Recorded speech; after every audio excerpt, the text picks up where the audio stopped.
You know what? That is a great way to start the show before we start the show, which is a pattern here at the Women Your Mother Warned You About, brought to you by Sales Gravy. I'm Gina Tramarco, and I'm excited that today's guest is a blast from the past, that I love having her here. She always has great things to share with our audience, and that is Amy Franko. Welcome back to the show. It is awesome to be here. So for those of you that are watching and listening, Gina and I probably had about 20 minutes of banter, and we're like, oh, we need to hit record. We need to hit record. So we finally hit record so we can have this conversation. And I was so excited when you reached out to me.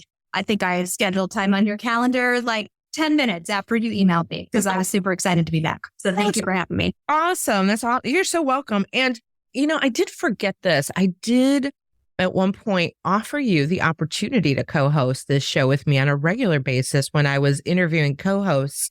And I loved that you're like, you know, let me think about it. You know, no, I can't do it. I can't fit it in my schedule, which is great because it's actually a perfect topic today to talk about what we were just talking about. You were talking about idea of effectiveness, but our banter leading into this is like, what's the tipping point as a leader, and not necessarily as a leader, as an individual contributor? What are the things that we should get rid of and not be doing? And I was talking about having an episode posted that shouldn't have been posted. And thank God I knew how to take it down.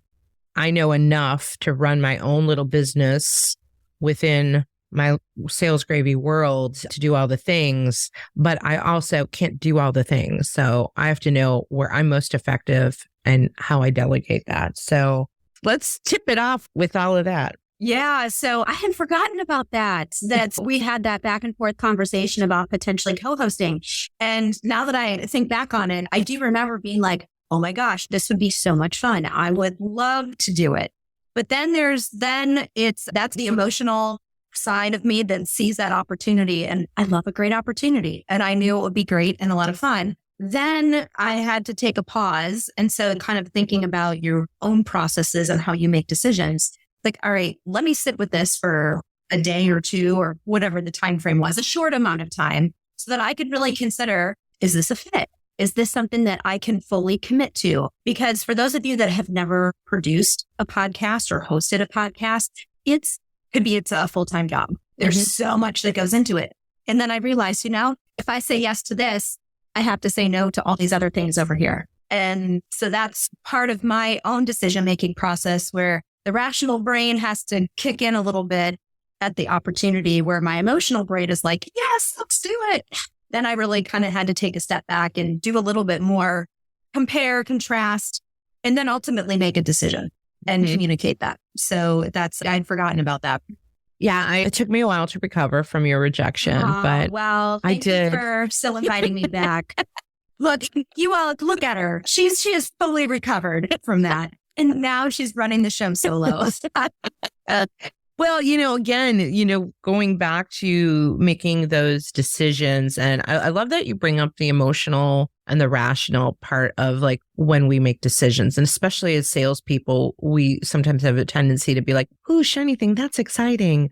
You know, when Rachel left the show, I was disappointed. And at the same time, in that experience, I'm like, oh, I am too busy for this. All right, you got things going on. You go, I'll figure this out. Yeah. You know, so I had a rational thing going on there. I didn't have time to be emotional with it. Susanna's schedule got complicated. She couldn't stay. I had a moment of emotional, like, oh God, here we go again. Like, I don't have time for this. And then like you said, I sat back. I'm like, let me just think this out. Like, what makes the most sense? Should I still do the show? Right. That was my first, right? That was my first question. Like, should I still do the show? Why am I doing the show? What is the value of the show? I will say that the one thing, probably the only thing that I am completely consistent with is this show. It comes out every week. I think maybe in 4.5 years, I've had, I can count on one hand how many times where I'm like, oh God, I don't have an episode for the week. Let's do a compilation show. Let's do a solo show. Right? Like, but I've never missed running a show in 4.5 years. That's incredible. That level of consistency. And we kind of dissect that consistency for a moment and we turn it to like the sales profession.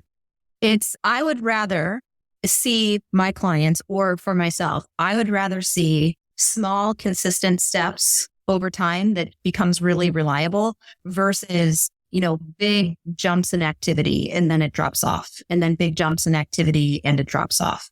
There's something really powerful about that consistency. Yeah. And that was an aha I had probably in the past 6 months to a year of like, I'm super consistent with this and part of me doesn't want to give it up because it's the one thing I stay consistent at from a marketing perspective of marketing me and marketing me as a trainer, as a coach, bringing in business into sales gravy. It does bring that in because I'm so consistent with it, but it's work. And to your point, the little incremental consistency. So I've been talking about this a lot lately. So listeners who listen all the time, I go on a tangent for weeks about the newest book I'm reading, which I'm reading multiple books at the same time, thanks to Audible. But Mastery by Robert Greene is one of my favorite books right now because he talks about this focus concentration. In essence, being okay with getting bored with what you're doing.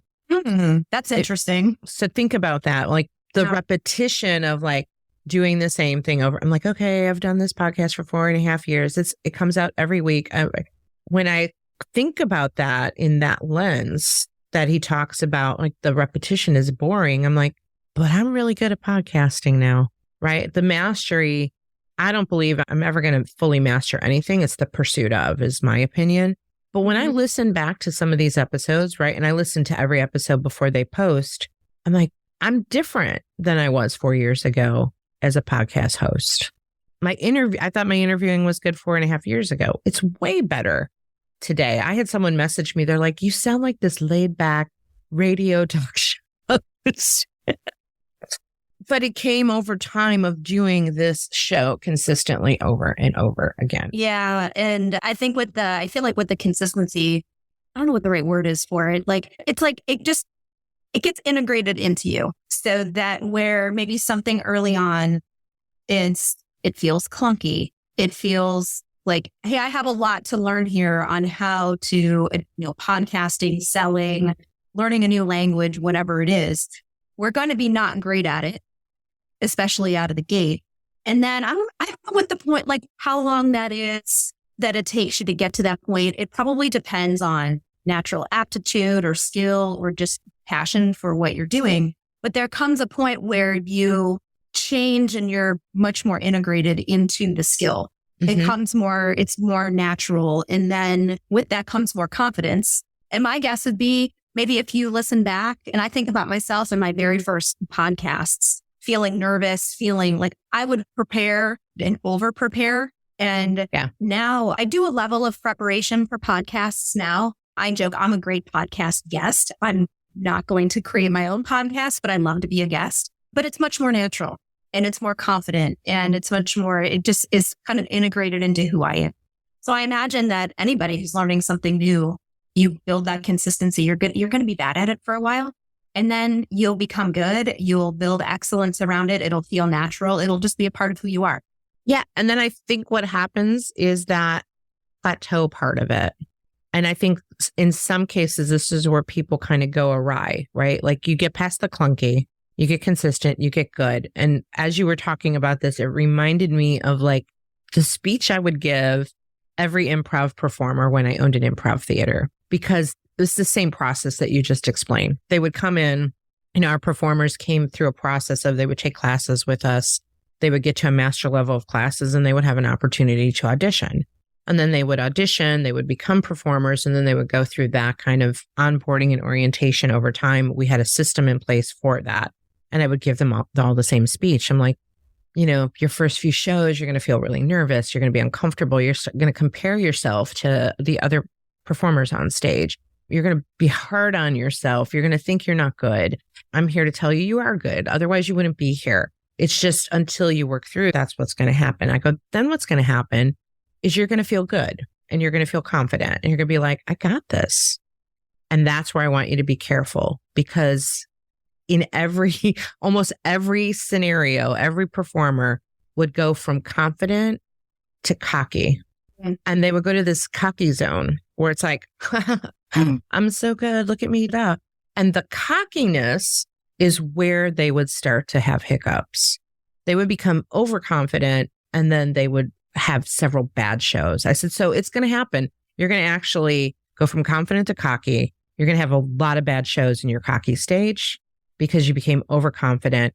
And then I'm going to come in, slap you down, re-humble you, tell you you're good, but don't get overconfident and go back to new player mindset. Because a new performer mindset is like so excited that they're not, I don't know if that's making sense, but that would be the roller coaster I would see with every single performer that came in, that, you know, I would have to, there'd be a moment of sweet spot where now we're past the cocky and we've got the combination of the confident and cocky. So I think that shows up in sales too.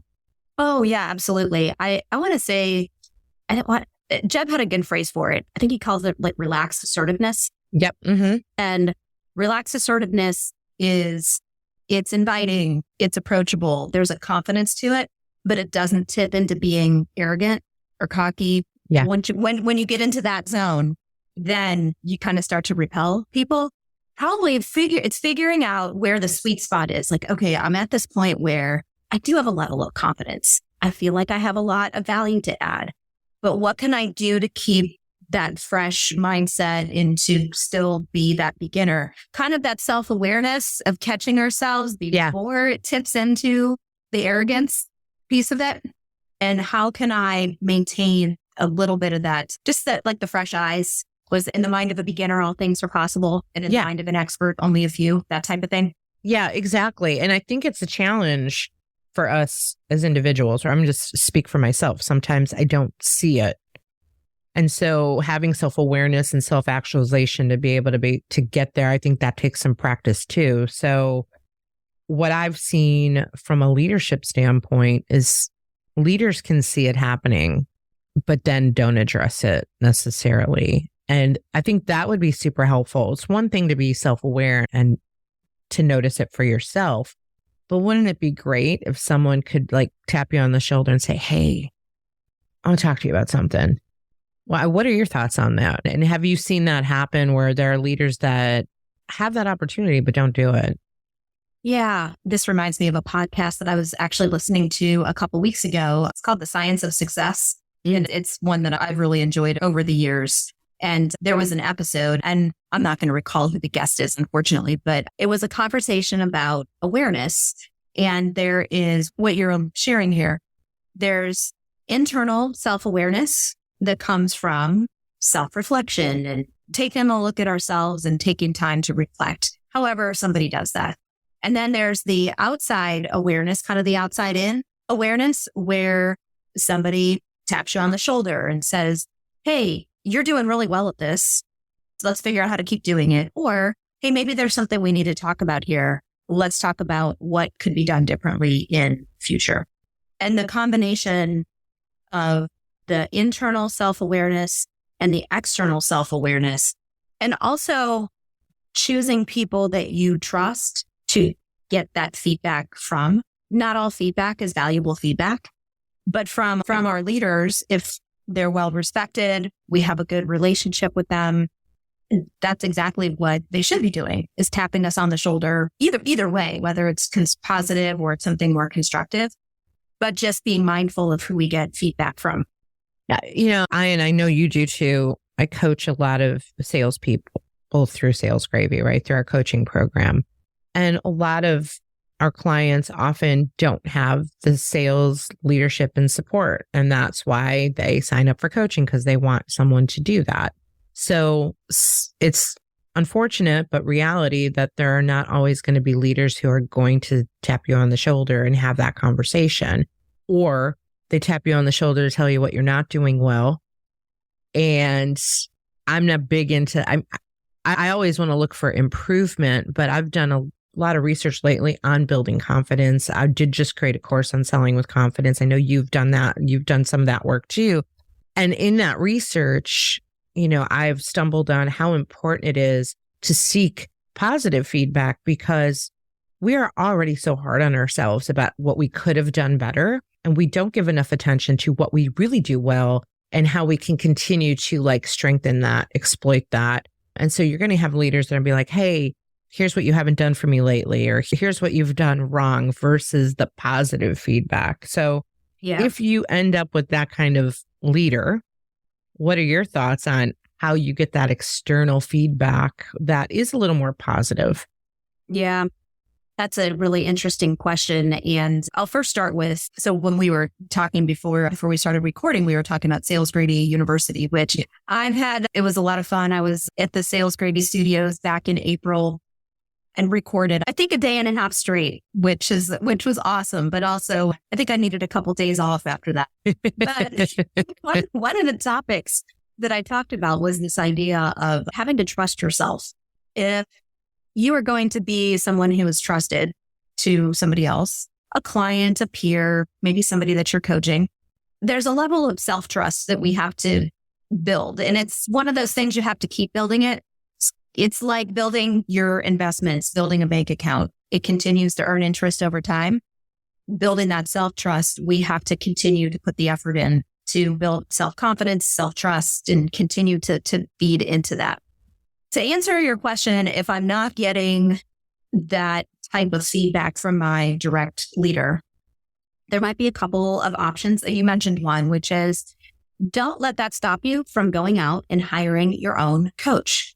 Just because somebody works in a company, there are so many options out there these days for finding development, education, coaching. The only thing that often stops us is our own selves because we're waiting for somebody else to either tap us on the shoulder or to pay for it or whatever. So I always applaud people that take that self-initiative and make that investment in themselves. You are your best investment. So that to me is probably one of the best things that someone can do is to say, I'm going to invest in myself regardless of what's happening over here. The other approach that somebody could take is if you are getting some, let's call it more constructive feedback from your leader, bordering possibly on the negative, and that's maybe the way that they're programmed. You know, don't really know maybe what's going on in their head. You may just directly ask them, hey, I really appreciate the constructive feedback. Can we look at some of the things that are going well? And can you give me some ideas on how to amplify the things that are going well? It's a way to maybe turn the conversation. If you want to do that with your leader, turn the conversation and ask them a question that helps to focus on what's happening that's going well. Yeah, love it. That was the answer I was hoping for, right? I eventually got there. It's an awesome response. I think we have to, and again, I've just started reflecting on this lately of like, what if we said, oh, what did I do well? Or like I just put out one of my storytelling courses and one of my coworkers said, oh, this is really good. And I'm like, could you tell me exactly what's good? Mm-hmm. Like, I want to know exactly what you liked about it. Because if we think about it from like, Jeb talks a lot about negativity bias. We have a tendency to go to like what was bad, or what wasn't effective, what didn't work. But when you tell me what was good, I can figure out based on that what you didn't like. And so if I'm leading through it with these are the strengths I have, then I can start to amplify that and go, okay, maybe this stuff over here I'm not good at. Right. Which brings us back to this idea of effectiveness and the effectiveness quotient, because what can I stop doing because I'm not effective at that? What can I actually delegate to others to do or not do it at all and stay focused in my lane? It doesn't mean I don't want to fix weaknesses, but I just think there's more value to me strengthening strengths. So let's start talking about that. I'm a big fan of StrengthsFinder. If you've ever done a StrengthsFinder assessment, and in my board work, we actually have all of our board members take a StrengthsFinder assessment so we understand what our natural strengths are and where natural strengths, and then they're lined up to different types of activities. Strategic thinking, relationship building, execution. There are some categories that these strengths fall into. And what we do with that is when we're building committees or maybe there's an initiative that we're assisting the organization with, we can pull together board members that have complementary strengths so that we're looking at things from a variety of different angles and we understand where people are coming from. That's something that I found really personally valuable to understand that about myself and how I approach situations. Or if I understand what your strengths are, Gina, then I can start to understand why you might approach something in a certain way. So I offer that up as something that I've found personally valuable that our listeners might want to explore for themselves. This idea of effectiveness is something I've been personally exploring. And as I've been exploring this, it's almost like there are three concepts rolled into one. There's effectiveness, there's efficiency, and then there's engagement or enjoyment. I love the focus on being effective. Like you'll see no shortage of would you rather be effective or would you rather be efficient? I'd rather be effective because if I'm effective, the chances of me being highly engaged in what I'm doing go up. When I'm highly engaged, I put more of myself into it. There's more value for me and there's more value for you, whatever the situation is. I kind of assume some efficiency when I'm highly effective. I'm super fortunate at this stage in my career and on my entrepreneurial journey that I've been able to weed out most of the things I don't enjoy in my business, whether it's to simply not do them because it was just an activity that this isn't that valuable. If I remove it entirely, is it really going to make an impact? Let's test it out. And then it doesn't. It's not that impactful. Okay, I've been doing something that hasn't been that impactful. Let me just get rid of it altogether. Or if it's something that is impactful, that is not in my wheelhouse, I'm not engaged in it, that's where I might delegate that out. Things like, for me, bookkeeping, accounting, all those things that I'm not skilled in, but are required. I have great partners that do that, or just different elements of my business. But over time, the self-reflection, a little bit of self-awareness, maybe a little bit of outside coaching help. I'm a big fan of coaching, therapy, all of that. Figuring out the things that I love to do, engagement, and what I'm really effective at. And it's a continual process because that stuff sneaks in. I'm telling you, that stuff sneaks in. And then 6 months down the road, you're like, why am I doing this? How did this get into my life? I need to figure something else out. It's sort of like that shiny thing syndrome, right? When I was like, you want a podcast with me? You're like, ooh, that sounds tasty. And then you're like, wait a second. Right. I want to do, right? I finally started up our improv theater again in Myrtle Beach, South Carolina a couple months ago because people kept pushing me for it. I kept saying that this doesn't serve me. And then the timing, something just happened where an opportunity presented itself where I'm like, okay, this now feels like the right opportunity. There's a space that we can hold classes in. But what I learned was here are the things I don't want to repeat from what I had once done. I don't want to run a theater. I don't want to run shows every weekend that I got to worry about. It was a full-time job of trying to do that and have a job. And I'm like, I don't want to do that. But I'm happy to run classes, and I have teachers that I had previously trained who've been asking to teach again. So I have a bench and I have these people who want to do it, and I have a community begging for classes. And I'm like, the classes always made money. So then there's the money factor of it. Does this serve all these needs, right? And I love that what you talked about on engagement and enjoyment. So I can be effective in the community with these classes in a variety of ways, giving the community something that they want and they're asking for.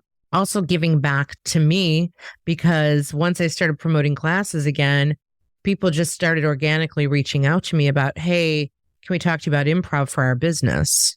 So getting back on the radar, doing that served me, right? So I had to look at all those things that served me well in what I called Carolina Improv 1.0. And now we're in Carolina Improv 2.0. Here are the things we're not going to be doing. I don't want a full-time job running a theater. I already have a full-time job. but it gives me great enjoyment. And it, like you said, the engagement part, that's my aha from this episode today of like, I would rather be effective. Yeah. I would rather be effective because of exactly what you said. I'm going to be more engaged with it and I'm going to enjoy it more. And that's going to translate and carry over to the people that I serve. Yeah. And I think that example comes full circle back to that idea of that sweet spot of where we feel really confident, where we know that our time and our talents are really contributing to the greater good, and not getting into the tipping point of the activities that, could I do them? Yeah, I could.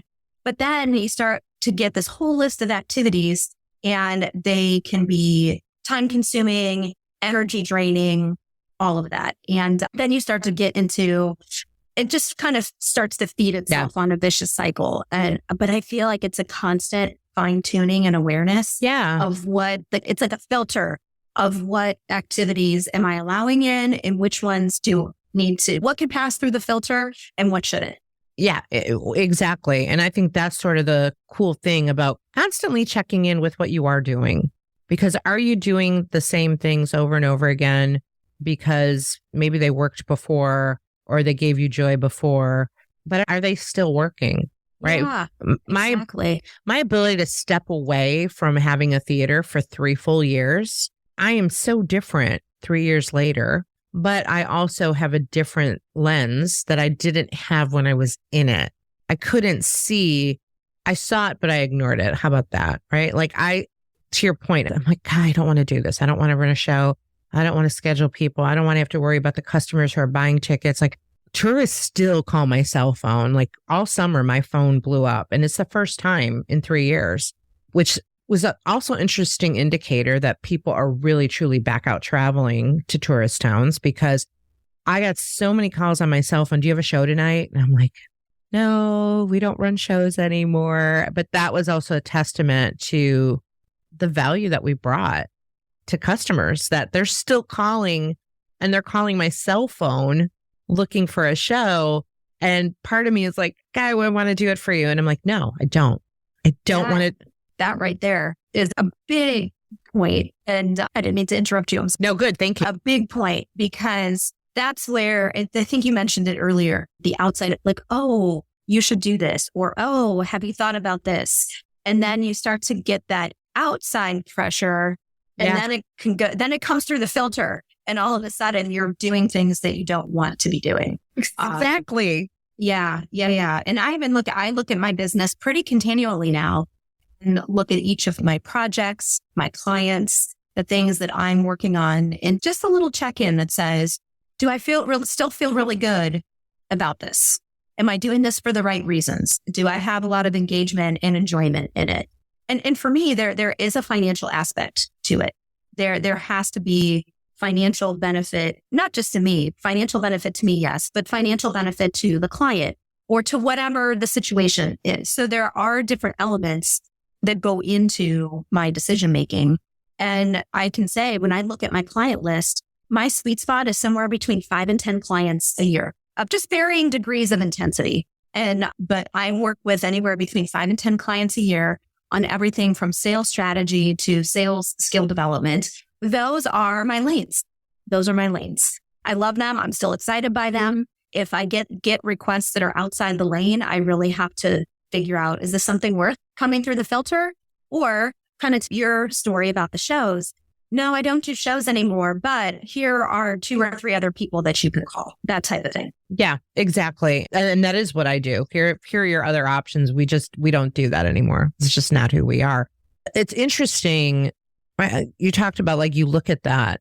Do you have a system in place for that? Do you look at that on a regular basis? Because as you were talking about it, I was like, you know what?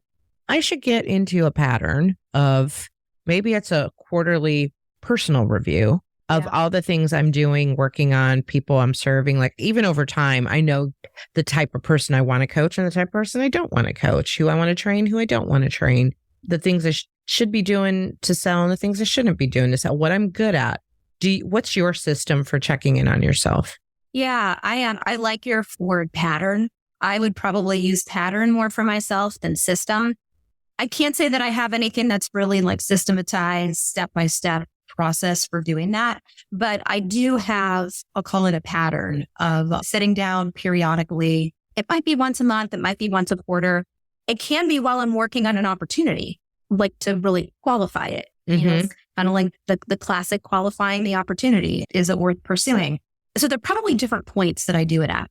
Probably do it kind of tactically in the moment when I'm prospecting or I am considering a specific opportunity. And then that's more on like a micro tactical level. Then on a bigger picture level, maybe it's once a quarter or twice a year. It's just sitting down to say, okay, if I look at my business and also my life and what I'm pursuing and where I'm investing my time, am I happy with where I'm investing my time? Is there something that I might change? And I don't know about you, but I'm like one of those people, when I make a decision to change something, I want it to be changed like the next day. And, it takes a little bit of time to change it. It might take you 6 months. It might take you a year. Like I have a couple of things right now that I am going to phase out of my business, but it's going to take 6 months or a year to do it. And just because logistically, that's what it's going to take. And having a little patience and grace to, all right, I'm on the right path. I'm on the right path for making these changes. So I wouldn't say I have a system, but I do have a pattern that I try to follow or that I kind of fall into. But I like your idea of maybe putting a little more, just even a little more intentionality around it. Yeah. And anybody watching or listening, you can design something for yourself that works for you. That self-reflection or asking a coach, asking someone that you trust. Can you take an outside look at what I have going on? Is there anything I'm not seeing that you might want to point out to me? Yeah, that's a good point too. Again, just having this conversation gave me that kind of aha of like, what if, like doing a quarterly business review, what if I did a quarterly personal review? Because I like that. You hit on something when you said, looking at your business and your life.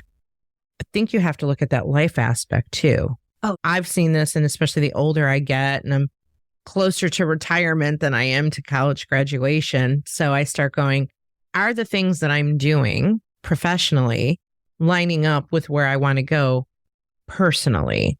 Ooh, I like that question. That's one you got to sit with. Yeah, and again, it can't happen overnight. Like you're saying, it's like, that's not going to happen overnight. But what if we checked in on a more regular basis? And I do this in coaching. I'm not good at coaching myself on it, right? A lot of times I ask the people I coach, I'm like, what's your exit plan? And they're like, what? I'm like, what's your exit plan? Right. And it's even crazier when my clients are like 30 and I'm like, I know you're not thinking about your exit plan, but let's start thinking about your exit plan. Like, what will retirement look like? What do you want to be doing? Are you doing the things to get yourself there? Because that changes the trajectory of like your ambition for making money to get the things that you need later. I'm a big fan of, this is an old one, and I wrote it down while you were talking, start, stop, and continue. That's a classic. Yep. That's a classic thing that we could all be doing on a regular basis. And maybe it's quarterly, maybe it's once a month, maybe it's, twice a year. What do you need to start doing? What do you need to stop doing? And what should you continue to do? And then you're just kind of reviewing what's working for you and giving yourself an opportunity to try new things. On that last point there, the opportunity to try new things, that is something when you talk about like an exit or a transition plan. For myself personally, something I've always been interested in and finally took the steps to do it was to become an investor, essentially. So I joined an angel investing group here locally. Oh, cool. In Columbus. And this is my first real foray into angel investing and learning the ropes and what goes into it. Being okay with being bad at it until I get good at it. But I'm learning a lot. And that's something for me. It's probably less, there's an effectiveness to it because I'm learning and I'm engaged. I'll become more efficient with it at some point. But that's something that I have stepped into. And there's a certain part of just having to own that's what you're doing. Even though I'm new to it, when somebody asks me what I do, sales strategy for the middle market, sales training, I am a board director and I'm an angel investor. Those are my things. And having to just say, oh, I'm going to own this and I'm going to step into it while I'm learning it. So that idea of, to come back to your concept of what's kind of your vision for the next 5, 10, 15, 20 years? What are some things that, you might be doing this way out in the future, but you still want to keep it in your sphere of awareness because you will get there at some point. It's amazing how quickly 25 years goes by. I know. Right? I know. I swear. I sound like my parents and all the people that I'm like, what are you talking about? Yeah. It's like, they were right. It's that progressive commercial, right? Yes. Is that the one? Yeah. Awesome. Anything else new going on in your world? Ooh, professionally, probably the angel investing is new. I just wrapped up my term as a board chair for the Girl Scout, which was bittersweet. I have a little FOMO, but it was a great time to transition. I still had a ton of energy for the role. In my term, my term had ended, and it's like, you know what, this is a great time to transition out because I still have so much energy for the movement and what Girl Scouting does. So finding different ways to get involved and then parlaying that board service into ideally private company board service in the future. So parlaying what I've learned and turning it into something different down the road. Those are probably the two newest things in my life. And personally, doing some more travel, which I love to do. So getting the opportunity to travel internationally, experience different cultures, that's something that is just really speaks to me that I want to continue doing that and find more time for that. I love that. And you mentioned this earlier. You did come visit the Sales Gravy Studios and produce a whole bunch of courses that are available at Sales Gravy University. I did. That was so much fun. I think we did 22 courses in a day and a half. Yes, it was intense. It was fun. The team was just fantastic. They're amazing. Jeb, the production crew, Mary, everybody who was involved was just absolutely fantastic. I know I'm forgetting people, but no, I love you because you guys are all amazing. And it's fun to see the courses get introduced out into Sales Gravy University. So for those of you that are watching, listening, if you are part of Sales Gravy University, awesome. If we've piqued your interest, come join us. We'd love to have you test out Sales Gravy University. You'll find so many amazing things there. Yeah, very cool. Your courses are amazing. Thank you. Sales Gravy University, so robust as we continue to add courses. 22 courses is a lot. I schedule production days with big visions of like, I'm going to push out and I'm like, okay, I'm going to do 2 of them today because it is a lot of work putting them together and not enough time in the day. And so even in that, I've had to be like selective of like, all right, what do I want to put out into the world? That's the most important thing to me. There is something magical about a deadline. When you have a day and a half, we're going to work through all of these. And there's the production team polishes them to perfection, but there is a certain level of excellence. We could re-record them so many times, but there's a great lesson in there. Deadlines can be magical. And so we said, hey, this is the time we have. We're going to get it done. And we did it. So that is awesome. So for everybody listening, go to salesgravy.university and you can find Amy's courses there. I don't know if all 22 are posted yet, but there's a lot of them that are already posted. So go check that out. If people want to connect with you, what are the best ways for them to do that? The 2 best ways, you are always welcome to drop me an invitation on LinkedIn. Let me know that you heard me on this podcast. And then secondly, you are welcome to go out to amyfranko.com. Lots of free resources out there. We publish original writing research twice a month. You are welcome to jump onto our mailing list and be a part of that. Awesome. It was so great having you back, and I will have you back again if you will be had.